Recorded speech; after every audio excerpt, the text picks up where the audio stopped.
Buenas tardes a todos los presentes. Hoy tenemos el privilegio, Casa Árabe, Casa Asia, la Embajada de Francia en España y la obra de San Luis de los franceses, de invitarles a esta conferencia sobre la política exterior francesa y las religiones. Con nosotros está en la mesa mi colega, mi compañero Ramón María Moreno, que es el director general de Casa Asia. Está el embajador Jérôme Bonafont, que es el embajador de Francia en España. El señor Patrick Guyanet, que es el rector de la obra de San Luis de los franceses. Y el ponente Roland Dubertrand, que es consejero para asuntos religiosos del Ministerio de Asuntos Exteriores de Francia. Contamos también con distinguidas personalidades y quiero destacar la presencia de Ángel Llorente, director general del Ministerio de Justicia, que lleva precisamente las cuestiones relativas a cooperación internacional y asuntos religiosos. También contamos con José Manuel Álvarez, del Ministerio de Asuntos Exteriores y Cooperación, la directora de Dialog, antiguos embajadores y mucha gente asidua en unos casos y esperemos que asidua en adelante de esta casa. Roland Dubertrand es consejero para asuntos religiosos del Ministerio de Asuntos Exteriores de Francia y analizará de qué manera la diplomacia francesa tuvo en cuenta el factor religioso a raíz de la ley francesa de separación de la Iglesia y el Estado de 1905. Elementos tales como el interés nacional y la herencia del pasado fueron clave entonces, así como a partir de la década de los 70, con el retorno de lo religioso a la escena internacional. Roland Dubertrand explicará cuáles son las herramientas de las que disponemos en estos momentos y abordará los retos actuales en materia de política exterior y religiones. Roland Dubertrand nació en 1959, es licenciado en Derecho Público, antiguo alumno de la Escuela Nacional de Administración Francesa, ingresó en la carrera diplomática y hoy he tenido, al verlo aquí, he tenido la oportunidad de recordar que servimos juntos en Irán, uno de los lugares realmente más apasionantes para quien quiera seguir los temas islámicos y especialmente, en este caso, las cuestiones de naturaleza religiosa. Fue embajador extraordinario y plenipotenciario de Francia en Santo Domingo de 2006 a 2011 y desde septiembre de 2011 es consejero de Asuntos Religiosos en el Ministerio francés de Asuntos Exteriores. Paso la palabra a Ramón María Moreno, director general de Casa Asia. Muchas gracias, señor director general de Casa Árabe, señor embajador de Francia en España, señor consejero de Asuntos Religiosos, señor rector de la Iglesia de la obra de San Luis de los franceses. Solamente unas breves palabras y permítanme que comience agradeciendo al director general de Casa Árabe su invitación a participar en esta conferencia, así como su generosa hospitalidad al disponer de unos espacios en este edificio que es su sede para que el centro de Casa Asia en Madrid pueda funcionar provisionalmente hasta que el ayuntamiento de esta capital nos habilite el espacio idóneo en donde podamos instalarnos de manera permanente. Como es obvio, el interés de la conferencia de hoy radica en que se trata de un asunto que no solo atañe a Francia y a los franceses, sino que el tema de las religiones sigue siendo uno de los factores determinantes en lo que concierne al grado de cohesión de las sociedades contemporáneas y un elemento a tener en cuenta en la política exterior y en las relaciones con países marcados por una fuerte impronta religiosa o bien con rivalidades y disputas religiosas que fracturan a sus sociedades civiles. Además, para mí se trata de un asunto particularmente interesante, puesto que uno de mis destinos en la carrera diplomática fue la Embajada de España en Santa Sede, donde estuve durante 5 años. En cualquier caso, para comprender la importancia y la influencia de las religiones en la zona de la que Casa Asia se ocupa, que abarca desde Irán y los países de Asia Central hasta la zona de Asia Oriental y el Pacífico, no hay más que ir observando un mapa y recordar los hechos históricos más relevantes en cada uno de esos países durante los últimos años. No voy a mencionar todos los casos porque serían innumerables, pero podemos hablar de la demarcación de regiones dentro de la URSS, de acuerdo a una serie de razones que se consideraron convenientes en aquel momento y la posterior aparición de esas zonas como nuevos países a consecuencia del colapso de la Unión Soviética ha ocasionado que haya en ellos una amalgama de etnias y de creencias religiosas que requieren políticas adecuadas, ya que el hecho religioso ha ido adquiriendo importancia y peso político, sobre todo una vez diluido el discurso imperante durante los años en que estaba unido dentro de la Unión Soviética. Aparte, hay que decir de estados como Irán o Afganistán, donde la religión es usada como instrumento político y los conflictos han sido continuos.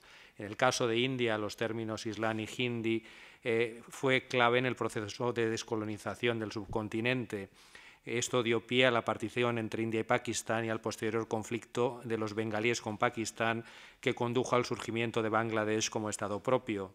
Por otra parte, dentro de la India, los musulmanes constituyen una minoría muy numerosa y sus relaciones con otros hindis, sikhs, no siempre son fáciles. Además, se trata de otro país en el que acabo de estar destinado y también he podido vivirlo conjuntamente con el embajador de Francia en España, que tuve el honor de estar al mismo tiempo que él en India.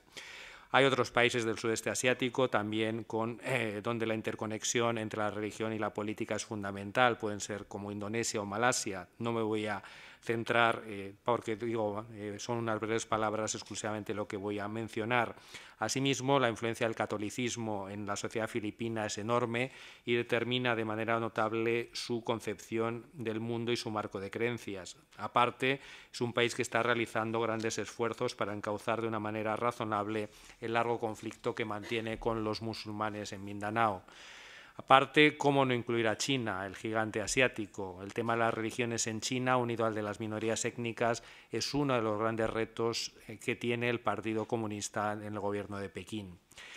En conclusión, podríamos decir que en un gran número de países asiáticos la religión o las cuestiones religiosas son un componente que no se puede obviar y que hay que tener en cuenta.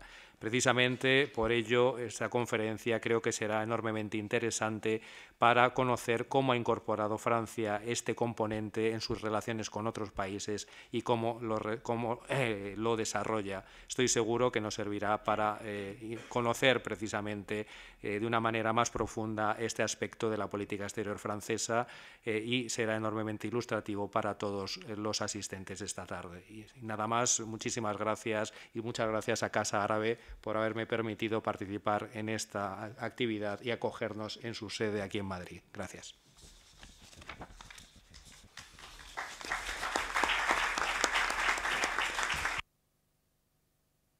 Paso la palabra al señor Patrick Guyanet, rector de la obra de San Luis de los Franceses.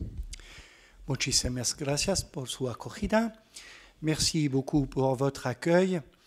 C'est une joie pour l'œuvre de Saint-Louis d'être à l'origine de cette rencontre entre différentes institutions, la très laïque République française et l'Église, parfois, savent mener de concert des projets et au service du bien commun pour que nous puissions nous rencontrer. Nous sommes à Madrid depuis 400 ans une œuvre sociale pour les Français qui étaient à Madrid au début du XVIIe siècle. Peu à peu, l'œuvre s'est développée. Elle est aujourd'hui une résidence de personnes âgées, l'ancien hôpital. Elle est un colegio, un établissement scolaire, et une paroisse française. En 1876, la République française a décidé que l'œuvre Saint-Louis appartenait à la République française et qu'ainsi l'ambassadeur de France était le président de l'œuvre et le recteur, curé de la paroisse, l'administrateur.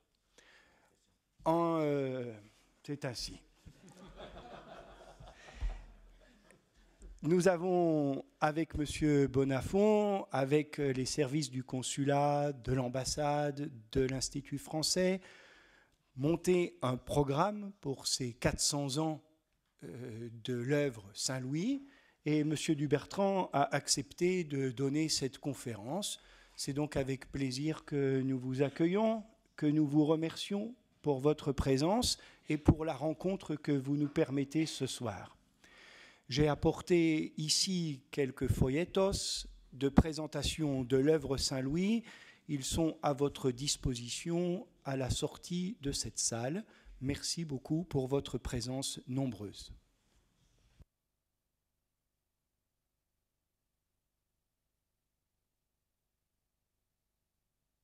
Muchas gracias, Patrick. Quiero pasar la palabra al embajador de Francia, pero antes quiero destacar que precisamente uno de los grandes días de este director que les habla fue cuando el embajador de Francia vino a visitar estas instalaciones. Es decir, nosotros solo tenemos una institución hermana que yo creo que ni siquiera conocemos, es decir, hermanos separados, que es el Institut du Monde Arabe. Precisamente una de las dificultades que tenemos para explicar qué es Casa Árabe, y me imagino que sucede lo mismo con Casa Asia, y específicamente en el caso de Casa Árabe, es que no hay otros modelos y el único modelo es, por así decirlo, del que somos copia originariamente, pero diferente, es el Institut du Monde Arabe. Por tanto, fue realmente un gran día, el día que nos visitó la primera vez y las siguientes el embajador de Francia, el señor Jérôme Bonafont, a quien le paso ahora la palabra.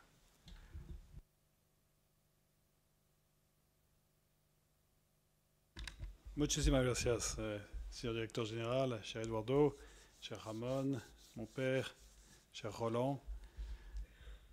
Es un placer muy particular acoger aquí Roland Dubertrand.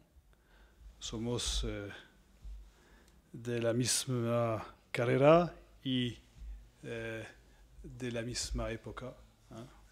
Hemos hecho nuestro servicio militar conjuntamente, ha entrado el ministro conjuntamente, entonces es un gran placer de acoger aquí. Y tengo mucha admiración por el sistema de las casas, Casa Árabe, Casa Asia, Casa África, Casa Sefarada y tantos otras, Casa América, que es una expresión de la capacidad de España a tener un diálogo entre civilizaciones que admiro mucho. Et c'est peut-être cela la justification de la présence ici ce soir de Roland Dubertrand à l'initiative de l'œuvre Saint-Louis et du Père Royonnais. C'est cette volonté que nous partageons avec l'Espagne de prendre en compte dans notre diplomatie d'autres facteurs que les facteurs étatiques et d'épouser la réalité de nos sociétés en allant à la rencontre des autres sociétés telles qu'elles sont, à commencer par celles de nos voisins, pour en comprendre les mécanismes. Je me souviens, peu après le 11 septembre, les attentats du 11 septembre 2001, au cours d'une réunion avec le président de la République, un représentant du Saint-Siège avait dit au président de la République « Le dialogue des civilisations, c'est peut-être votre rôle, mais le dialogue des religions, il faut que vous nous le laissiez. » Et je n'ai pas oublié cette parole parce qu'elle était un peu surprenante pour nous Français, pour qui, depuis des siècles, la dimension religieuse imprègne l'action diplomatique. Tout simplement parce que la dimension religieuse structure tellement nos sociétés que nous ne pouvons pas l'ignorer en diplomatie. En même temps, cette réflexion marquait aussi quelque chose qui sonne juste aux oreilles d'un Français. Il y a les affaires de Dieu d'un côté, il y a les affaires des hommes de l'autre, et la laïcité, c'est bien cette séparation entre les unes et les autres. Alors, comment résout-on cette contradiction, comme aurait dit Hegel ou Marx? Comment tord-on la contradiction jusqu'à en sortir la synthèse? C'est ce que va nous dire maintenant Roland Dubertrand, avec qui j'ai eu des heures et des heures de discussion sur ce genre de sujet dans notre jeunesse, sans jamais épuiser le plaisir de l'entendre. Je vous remercie.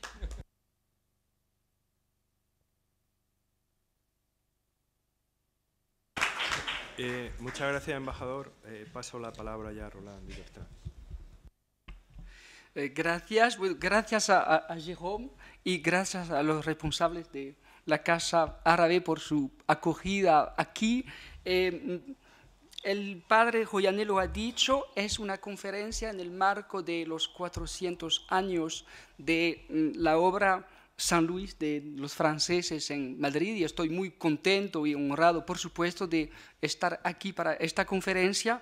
Voy a hacer la conferencia en francés para defender la francofonía y promover la francofonía entre todos nosotros. Donc le sujet que je vais traiter, c'est la politique extérieure française et les religions depuis 1905. Alors là, la précision vaut d'être donnée parce que, évidemment, avec la loi de séparation entre les églises et l'État qui intervient à ce moment-là, la problématique de la diplomatie française change totalement. Il y avait eu auparavant une longue histoire qui était une histoire en fait d'alliance et d'articulation entre la religion catholique et le pouvoir politique, comme dans d'autres pays européens d'ailleurs. Et puis, à partir de 1905, on passe à un régime de séparation qui, sur le principe, est un régime de séparation assez strict. On verra après que le régime n'est pas si strict que cela. Mais enfin, le principe est posé, et c'est bien la séparation du religieux et du politique. À l'époque, évidemment, vous pouvez le penser, ce n'est pas quelque chose qui est tombé du ciel. Il y avait eu un long processus historique, d'abord par les rois de France, où il y avait eu une autonomisation en fait, du politique et des intérêts de l'État par rapport à la religion. On pense tous au cardinal de Richelieu, Mazarin, et puis même Henri IV, avec la fin des guerres de religion. Une première rupture très importante avec le siècle des Lumières et la Révolution, parce que la constitution civile du clergé, effectivement, consiste pour l'État en France à couper le lien entre l'Église catholique et Rome et créer une certaine maîtrise de l'État sur l'Église catholique de France.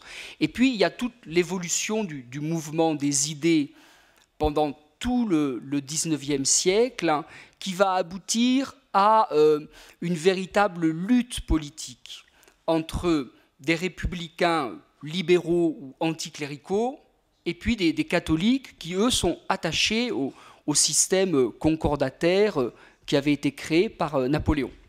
Alors, je dis tout cela parce que il y a eu donc des luttes très dures en réalité, mais la loi de 1905 elle-même, c'est d'une certaine manière la fin de la lutte, mais c'est une loi d'apaisement aussi, parce que Aristide Briand, Jean Jaurès, enfin, ceux qui ont été les concepteurs en fait de la loi, disent il faut séparer l'État et la religion, mais l'État doit assurer les conditions de la liberté de conscience et de la liberté du culte pour tous. Et ils écartent les mesures anticléricales qui étaient prônées par certains, pour ne pas créer un antagonisme irrémédiable avec l'Église catholique. Alors, du coup, le problème pour la diplomatie française, c'est qu'il faut que la diplomatie française se repositionne complètement sur les questions religieuses.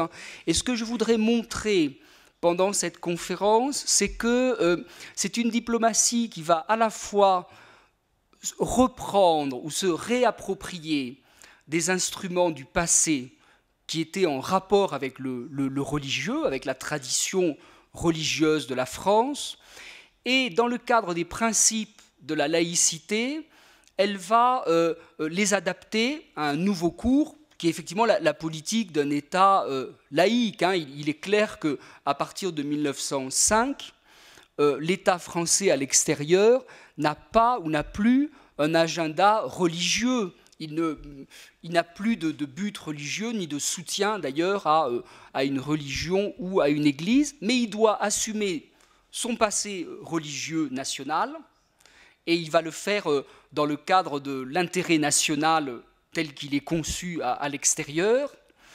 Et aussi, il doit assumer le fait que dans le monde, ce que Jérôme disait tout à l'heure, le facteur religieux est un facteur qui est omniprésent. Et à partir des années 1970, c'est-à-dire au XXe siècle, on va avoir le phénomène dit du retour du religieux. En fait, le religieux, comme vous le savez, n'était jamais parti vraiment, mais simplement, le facteur religieux va acquérir une nouvelle visibilité et une visibilité plus politique, hein, notamment avec l'émergence de l'islam politique, mais pas uniquement.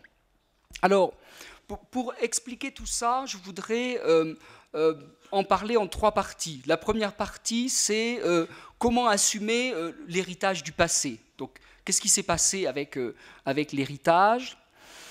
La deuxième partie, c'est que je voudrais rapidement décrire un peu les instruments aujourd'hui de notre diplomatie religieuse, donc comment est-ce qu'on est organisé pour cela. Et puis une troisième partie, peut-être un peu plus longue, sur les enjeux du religieux aujourd'hui, les enjeux contemporains tels qu'ils se posent à nous pour notre diplomatie. Alors, l'héritage du passé d'abord, il y avait après 1905, il y avait un contentieux à régler, puis il y avait un lien à renouer, c'était la relation avec le Saint-Siège, parce que les relations diplomatiques avaient été rompues en 1904, donc avant la séparation, un peu à l'apogée des mesures anticléricales, notamment contre les congrégations. Et après la Première Guerre mondiale, le gouvernement français, constatant qu'il y a eu un mouvement pendant la guerre d'union sacrée, hein, entre catholiques et non-catholiques ou républicains, donc veut en tirer les conséquences. Et le poste que j'occupe est créé en 1920 avec pour mandat unique, c'est un diplomate qui doit négocier la reprise des relations diplomatiques avec le Saint-Siège. Alors en fait, on le met au Quai d'Orsay, mais ce n'est pas un diplomate. Au début, on prend le directeur de l'école française de Rome, et la personne, effectivement, va négocier pendant 3 ans, et en 1924, les relations diplomatiques avec le Vatican, qui s'inscrivaient dans la très longue durée, hein, sont rétablis par un compromis politique où la France accepte un statut d'association cultuelle un peu particulier pour l'Église catholique par rapport aux autres religions, donc il y a une spécificité qui est reconnue, et en échange, le Vatican accepte que le gouvernement français ait un droit d'agrément politique sur la nomination des évêques, dont nous bénéficions toujours, ce qui est assez rare hein, dans le monde d'aujourd'hui. Mais enfin, c'est un compromis, ça permet de reprendre les relations, et il y a un dialogue très intense entre le Saint-Siège et la France, donc qui reprend notamment sur les questions politiques internationales, donc j'y reviendrai. Il y a un deuxième sujet où il faut assumer une tradition, même en l'adaptant, c'est le Proche et le Moyen-Orient, où sous l'Empire ottoman, la France avait été protectrice des chrétiens d'Orient dans le cadre des accords passés, des capitulations avec l'Empire ottoman. Alors, au XXe siècle, c'est-à-dire après la chute de l'Empire ottoman, la question ne se pose plus exactement de la même manière, mais il y a un héritage quand même diplomatique, d'influence, de position, qui passe notamment par les communautés chrétiennes de l'Orient. Aujourd'hui, je crois qu'il faut, pour être clair, il faut distinguer 2 choses dans le cas français. Il y a l'héritage politique, c'est un intérêt à la fois du gouvernement français puis dans la société pour le sort des chrétiens d'Orient. Donc il y a une forme d'attention qui peut être aussi une forme de mobilisation en faveur des minorités chrétiennes en Orient. Ça, c'est une réalité. Et puis, les aspects juridiques qui sont les aspects qui découlent en fait des accords passés avec les Ottomans s'appliquent en fait aux communautés catholiques et pas aux autres. Aux communautés catholiques d'Israël, de Jérusalem et des territoires palestiniens. Ce qui veut dire qu'il y a un statut de protection particulière de 45 communautés catholiques qui sont placées explicitement sous la protection de la République française. Et c'est un point qui n'est pas neutre, qui est important à Jérusalem, parce que ça permet effectivement à ces communautés de vivre et de se développer dans un contexte qui n'est pas simple sur place. Mais ça vous montre un tout petit peu comment ces relations ont été à la fois reprises et elles ont été redéfinies. Après 1905, on avait un homme politique républicain que vous connaissez tous, c'est Gambetta, qui était un grand républicain, qui a eu une phrase célèbre. Il a dit « L'anticléricalisme français n'est pas un article d'exportation ». Et ça voulait dire clairement, en fait, à l'extérieur, il y a des moments où l'État et l'Église catholique en particulier, puis ensuite ce sera avec les autres religions, doivent pouvoir s'entendre dans la perspective de l'intérêt national commun. Donc on va retrouver ça, je ne vais pas en parler parce que ce serait trop long, mais on va retrouver ça dans le champ colonial. Donc la colonisation française n'est pas compréhensible si on n'étudie pas les rapports entre l'État colonial et les églises, catholiques et protestantes, et on va le retrouver dans la diplomatie, comme je vous l'ai dit, pour la région du Proche et du Moyen-Orient. Alors le deuxième point, si vous voulez, c'est les instruments. Donc aujourd'hui, on a à la fois un poste de conseiller pour les affaires religieuses, et puis un pôle d'analyse et de réflexion qui s'appelle le pôle religion. Alors, le conseiller, je vous l'ai dit un tout petit peu, donc il est créé en 1920. Au début, c'est plutôt des responsables qui sont plutôt des universitaires en réalité, qui remplissent cette fonction, et c'est un poste qui est axé sur les relations avec l'Église catholique. C'est l'officier de liaison du Quai d'Orsay avec l'Église catholique. Et puis, les choses vont changer progressivement, où le poste va être étendu à l'ensemble des religions, et non plus à la seule Église catholique. Et les universitaires vont être remplacés, à partir des années 1980, par des diplomates de carrière. Alors, le poste lui-même, ça consiste à... il y a deux choses, il y a deux fonctions. La première, c'est entretenir des relations avec les autorités religieuses françaises sur leurs dossiers internationaux, donc elles ont à traiter avec le ministère des Affaires étrangères. Et la deuxième fonction, c'est entretenir des relations avec les autorités religieuses étrangères qui rentrent en contact avec nous. Alors, pour la première fonction, pour vous donner peut-être un peu une idée, moi je suis frappé par le fait que chaque religion en France a ses dossiers internationaux, ils sont assez différents. L'Église catholique, nous avons un dialogue avec elle qui est un dialogue régulier, tous les 3-4 mois, et qui porte justement sur la question des minorités religieuses et les chrétiens d'Orient. Là, il y a aussi du côté de l'Église et du côté de la sensibilité des fidèles catholiques en France, il y a un héritage historique, donc de cette attention particulière, et donc c'est un sujet d'échange très régulier. Les chrétiens d'Orient, dans leur environnement, aujourd'hui c'est dans le contexte des printemps arabes. Les églises protestantes, c'est différent parce qu'elles ont des relations très étroites avec les églises sœurs en Afrique subsaharienne, depuis l'époque coloniale. Et donc, il y a des échanges avec la Fédération protestante de France qui se fait sur l'Afrique subsaharienne et les crises en Afrique. L'islam, qui est la deuxième religion de France aujourd'hui, les relations se font avec le Conseil français du culte musulman, donc qui regroupe l'ensemble des grandes fédérations islamiques, et avec les fédérations islamiques sur des questions. Il y a notamment, avec l'islam, il y a deux ou trois questions. Il y a le pèlerinage à la Mecque, puisqu'il y a 30 000 pèlerins qui partent pour le grand pèlerinage, pour le Hajj, chaque année. Donc ça, il y a une responsabilité du ministère des Affaires étrangères en termes de protection consulaire des pèlerins.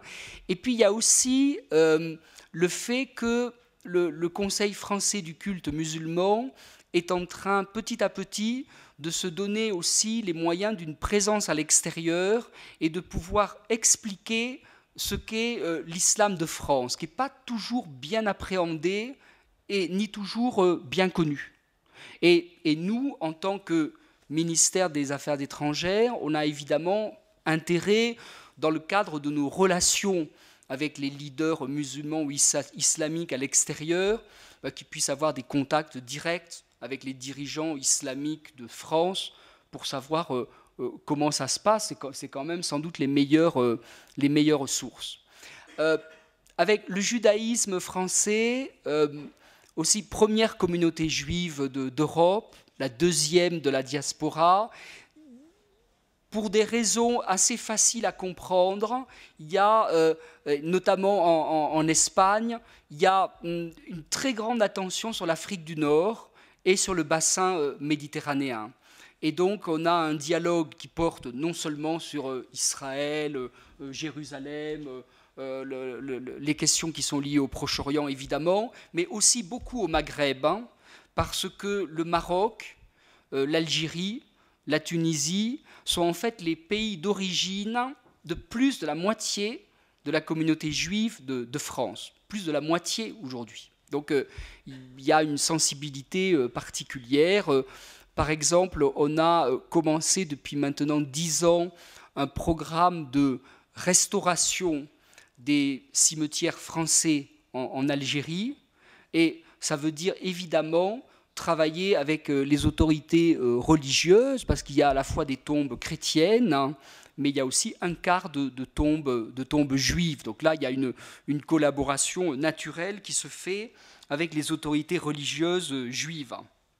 Et puis nous avons des contacts aussi en France avec les églises orthodoxes, qui sont réunies dans l'Assemblée des évêques orthodoxes de France, puis avec le bouddhisme, qui est devenu pour nous une religion importante, avec sans doute entre 800 000 et 1 million de membres aujourd'hui. Donc c'est une religion qui compte maintenant en France.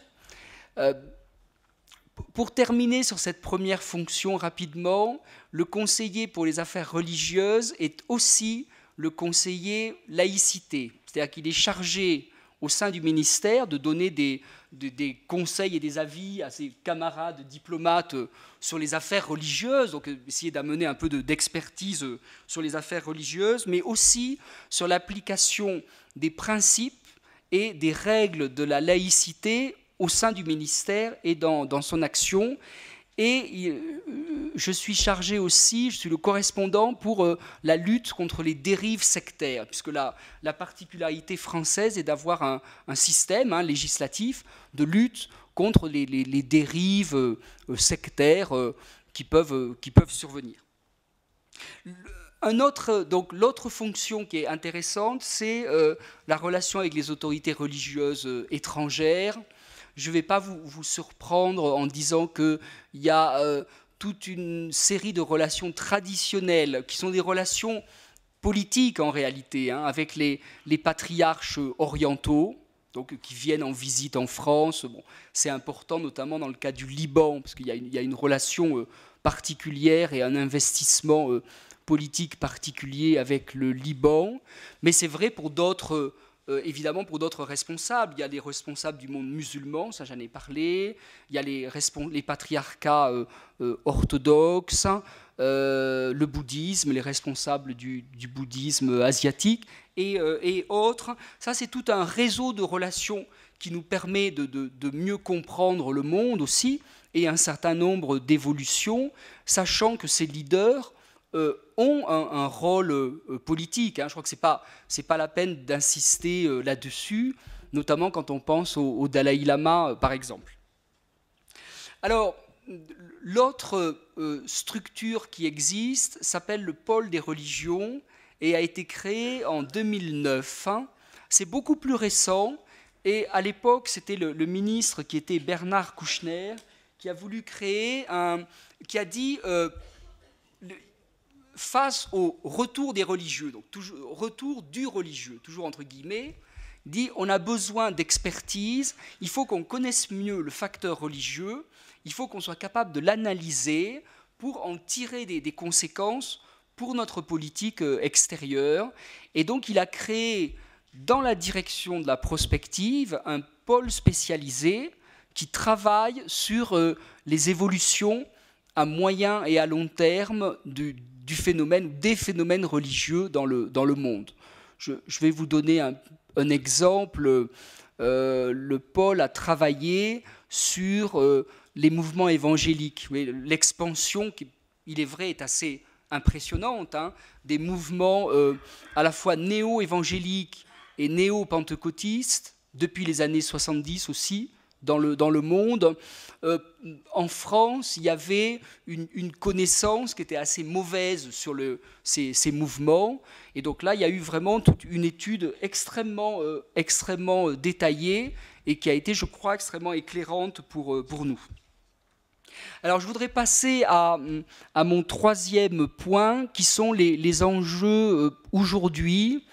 J'en ai pris trois, parce que tels qu'on les rencontre, on rencontre le facteur religieux sur des enjeux, nous, de liberté de religion, droits de l'homme, diffamation des religions, tous ces débats qui sont des débats multilatéraux.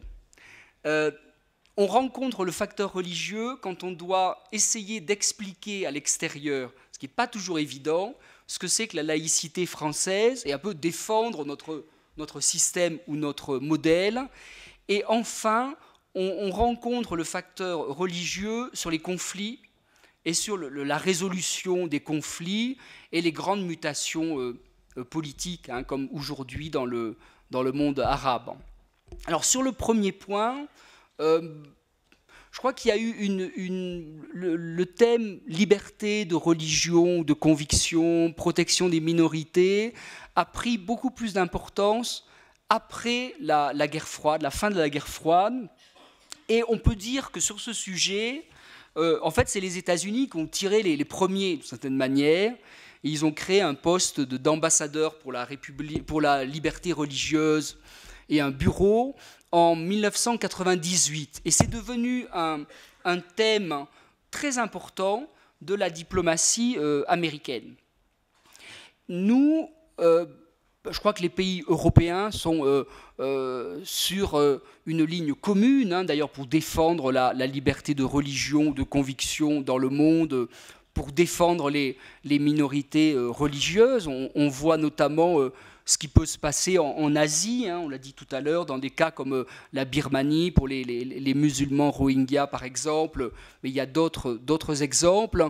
Et je crois que l'Europe a fait un pas, parce que le 24 juin 2013, il y a des lignes directrices qui ont été adoptées par l'Union européenne pour défendre la liberté de religion ou de conviction dans le monde.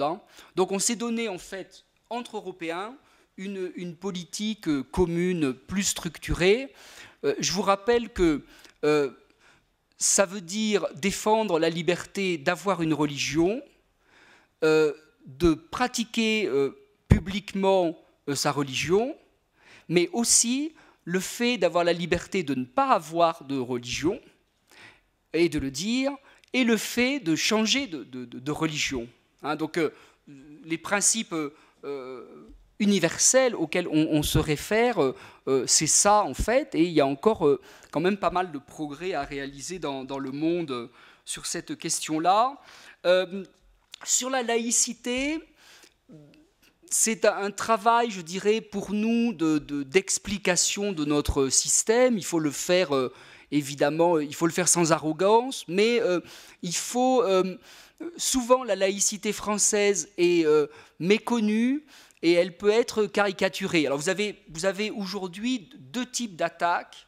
Vous avez une attaque dans le monde anglo-saxon, notamment les États-Unis, sur le thème de la liberté de religion, sur la législation des dérives sectaires, en disant, si vous avez une législation contre les dérives sectaires, c'est une atteinte à la liberté de religion, parce qu'en fait, vous tapez sur les nouveaux mouvements religieux.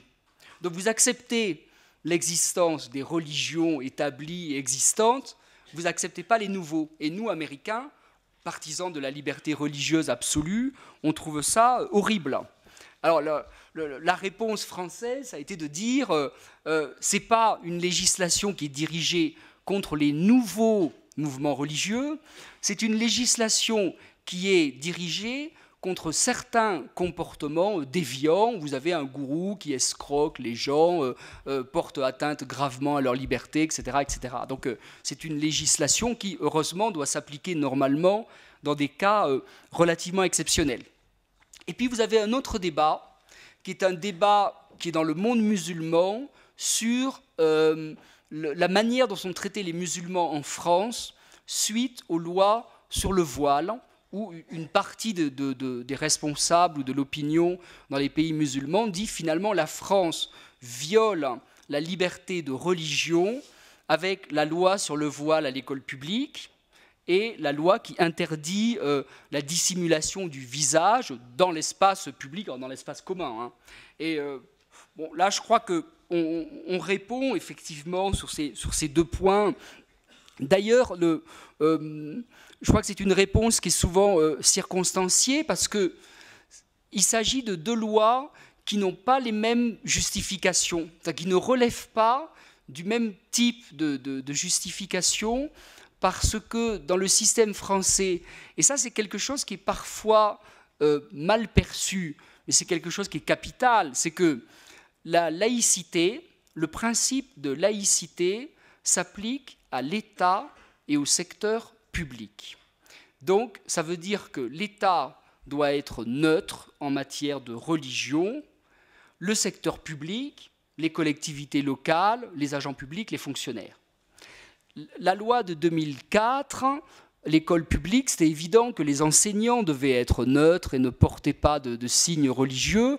Elle étend, mais dans le secteur public, puisqu'on ne parle pas des écoles privées, elle étend dans le secteur public la laïcité aux usagers en interdisant les signes religieux aux élèves. Mais c'est une loi de laïcité. Alors que, et j'appelle votre attention sur ce point, en dehors du secteur public, ce n'est pas le principe de laïcité qui prévaut en France, c'est le principe de la liberté religieuse. C'est-à-dire que, en démocratie, dans les entreprises, dans les associations, dans les ONG, dans l'espace commun, si vous voulez, dans la rue, etc., c'est le principe de liberté religieuse qui prévaut en termes d'expression de ses convictions religieuses ou philosophiques, la manière de s'habiller, etc. Et vous ne pouvez restreindre la liberté religieuse que pour des motifs d'ordre public. Donc c'est des motifs assez exceptionnels aussi.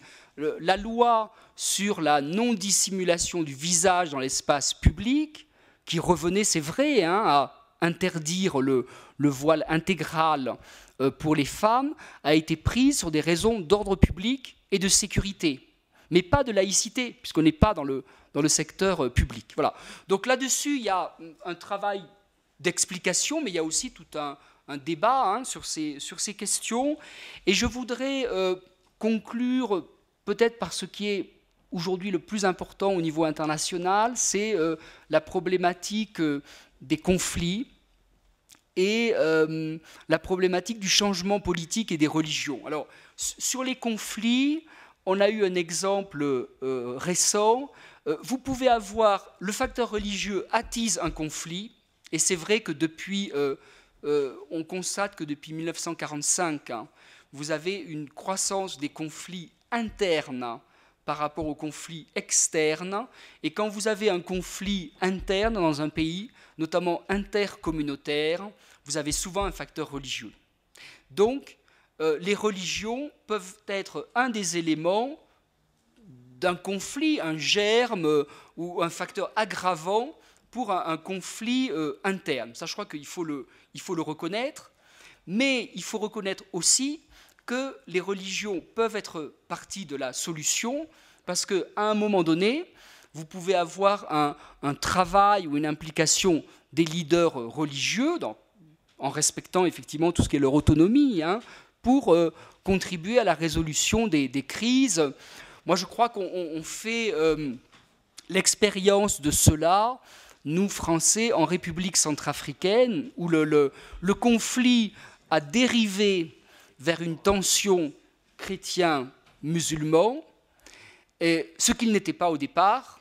Et en même temps, aujourd'hui, c'est l'archevêque de Bangui, le grand imam de Bangui et le président des églises protestantes de RCA, tous les trois qui vont voir les gens, qui vont dans les camps, qui vont dans les villes, qui prennent des risques physiques considérables, et pour prêcher la réconciliation entre Centrafricains en disant non, les religions doivent coexister en Centrafrique comme elles l'ont toujours fait par le passé. Là, clairement, les leaders religieux font partie de la solution. Hein, ça, je crois que c'est clair. Je n'ai pas parlé plus longuement du phénomène de l'islam politique, qui est un phénomène majeur, hein, évidemment, depuis les années 70, avec des déclinaisons très différentes. La seule chose que je voudrais dire quand même pour conclure, c'est qu'on s'est posé la question en 2011, avec le déclenchement des printemps arabes, en disant est-ce qu'il faut qu'on ait une doctrine française vis-à-vis de l'islamisme politique, comment se comporter? Et je crois que la solution qui a été apportée à l'époque, qu'on essaye de suivre, c'est de dire on est engagé effectivement dans la lutte contre le terrorisme et contre l'extrémisme violent. Ça, bon, je crois que c'est clair.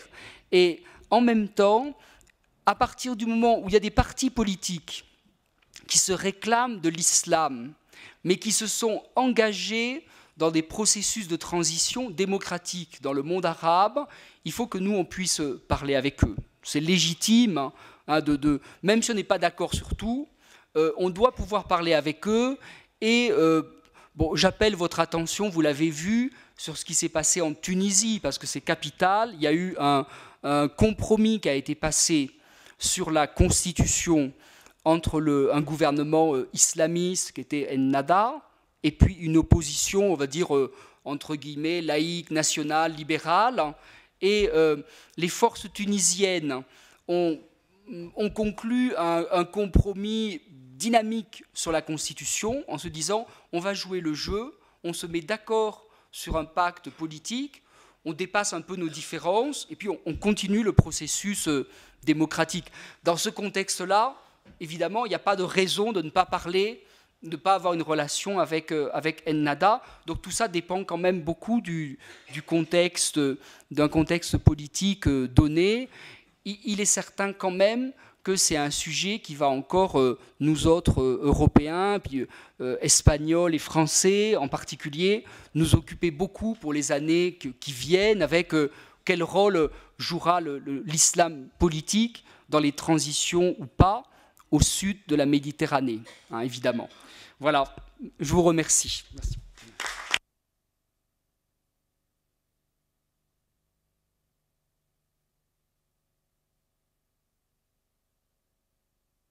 Quiero aprovechar para decir, como ahora en las escuelas y en las universidades se habla del caso, hay un caso realmente que yo creo que Roland y Bertrand y yo mismo vivimos y él recordará perfectamente y no puedo por menos de explicarlo, y es porque es realmente muy interesante. En Teherán, las autoridades políticas iraníes las autoridades, digamos, nacionales, pero también las locales, habían desplazado el gran cementerio a las afueras de Teherán, a unos 20-30 kilómetros, donde está enterrado el imam Khomeini y numerosos de los combatientes que habían muerto en la guerra Irán-Irak.